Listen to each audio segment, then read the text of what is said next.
It's 11:40.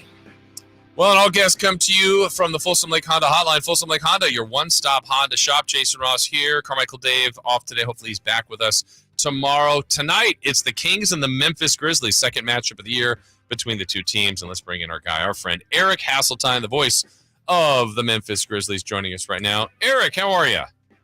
I'm great, Jay. I'm shocked that Carmichael Dave wouldn't be there. Just absolutely stunned as hard as he works. Yes. The story is the dreaded migraines, though I know it's true, but you can always throw that out there, can't you?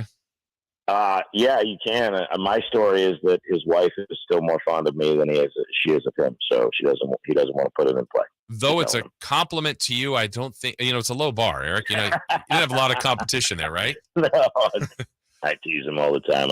He's one of my closest friends, as are you, so I like giving him a hard time about nothing. So, yeah, man, happy to be here. What's going on? Well, let's get into tonight's game because generally when I see a tweet come out from Grizzlies PR that says, status update, Ja Morant has been upgraded to questionable. I don't think you go out of the way to say he's upgraded to questionable unless you think he's going to play. You think Ja Morant plays tonight? That's a great question. Obviously, it's one that they'll probably put him through a workout today or at least this afternoon and see how it feels. I watched what happened, obviously, both times. It's kind of a recurring deal. Last Friday against the Pelicans, he stepped on someone's foot, and then not against the Pelicans, I'm sorry, against the Thunder.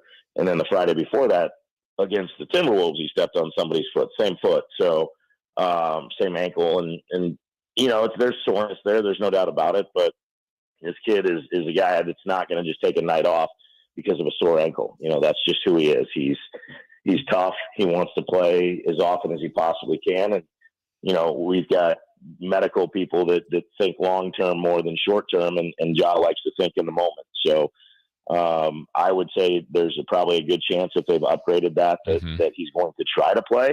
But I would think they're also going to make sure that there's not going to be long-term ramifications if he goes out there because this is still – we haven't even gotten to game 20 yet. Right. And as good as the Kings are playing, and they're playing great basketball, it's a game in – let's be honest, it's a game in November. Yep. And they need him ready to go come January, come February, come March, come April, and hopefully into May.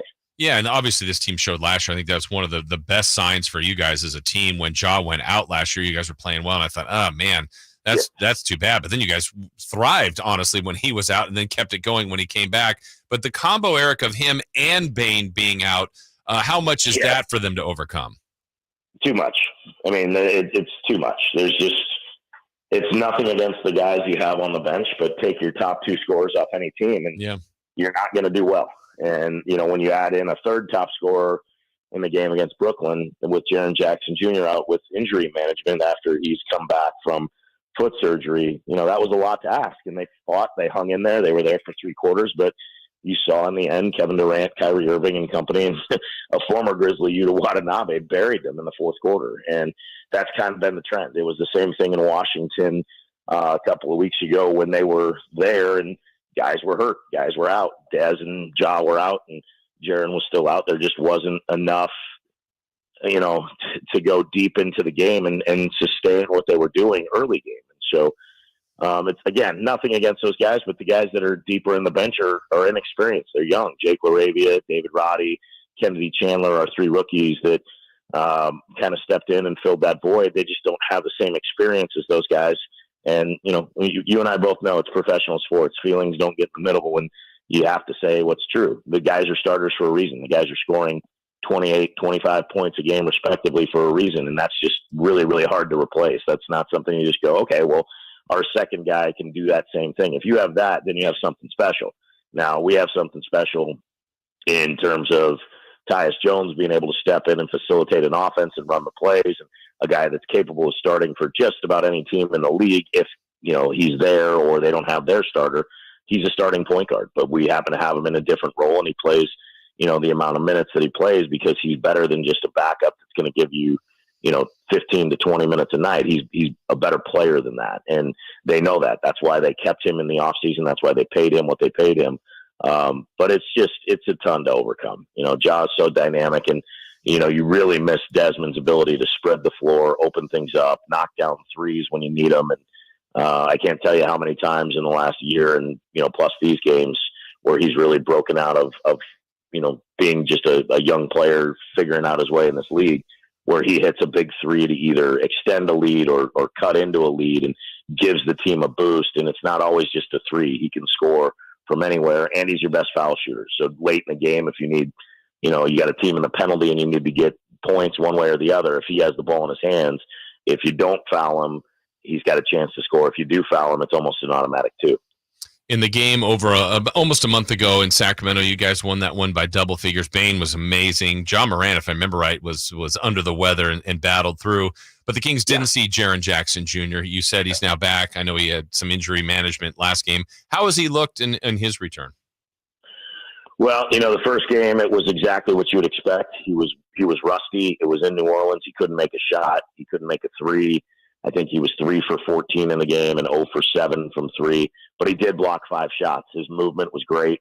His defensive, presence was felt. It helped keep the Grizzlies again in the ball game. But then, with guys out, with Dez out, it didn't. It hurt because they went 1 for 17 from 3 after making their first in the second half. So 2 for 18 overall. But he came back the next night, and someone asked me, "Well, how do you think he'll do?" And I said, "Well, if Dylan Brooks, return says anything what we can expect, and I'd expect him to make 4 or 5 threes and be a big factor." And that's exactly what happened. It was really weird because it was almost mirror images of each other. When Dylan went down early in the season, he came back, went 0 for 5 from 3, like 2 for 12 from the field, couldn't get a good rhythm.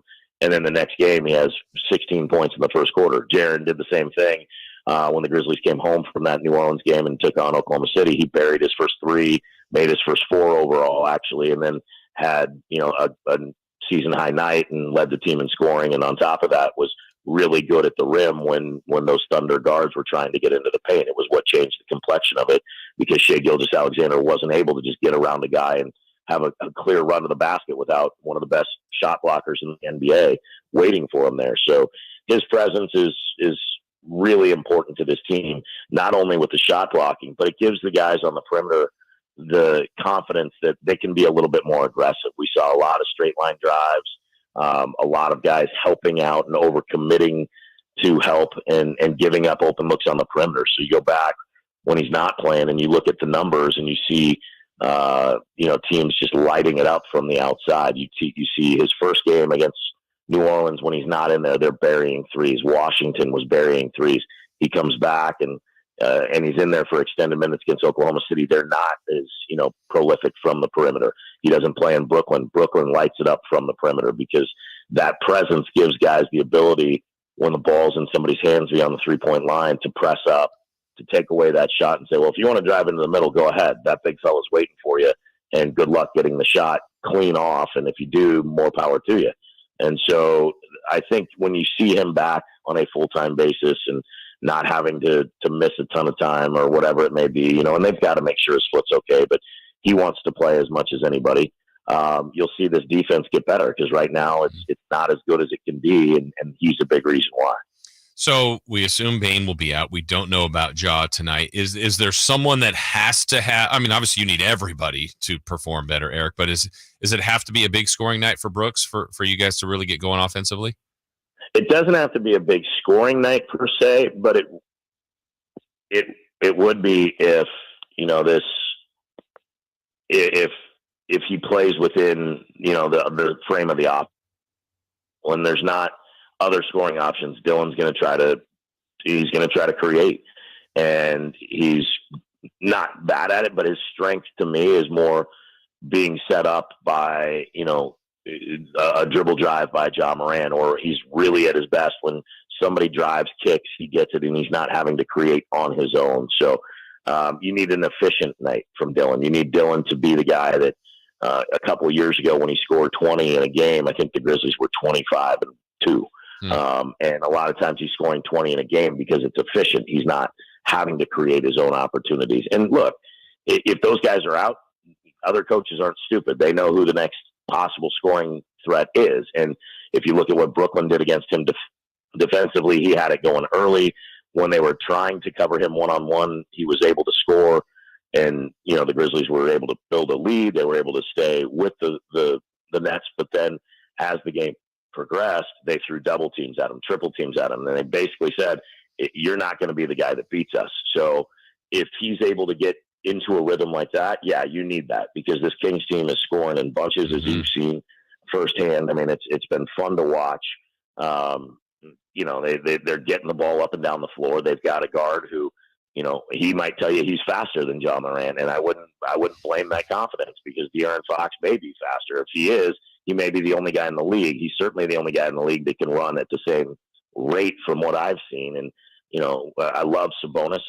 I know Halliburton was a guy that people really liked, but I thought that trade would work out in the long run when these guys kind of figure out how to play alongside one another. And then, you got a terrific rookie, and you've got other vets there. I was really surprised at the way that game in the early part of the season went with these two teams, because I was like, okay, I know it's early season. I know they're figuring things out. They've got a new coach, but this team's better than what we saw. I thought they kind of got in a rut. They kind of started settling for some shots when they were behind. And obviously Ja's tough to stop, but Desmond, like you said, was sensational.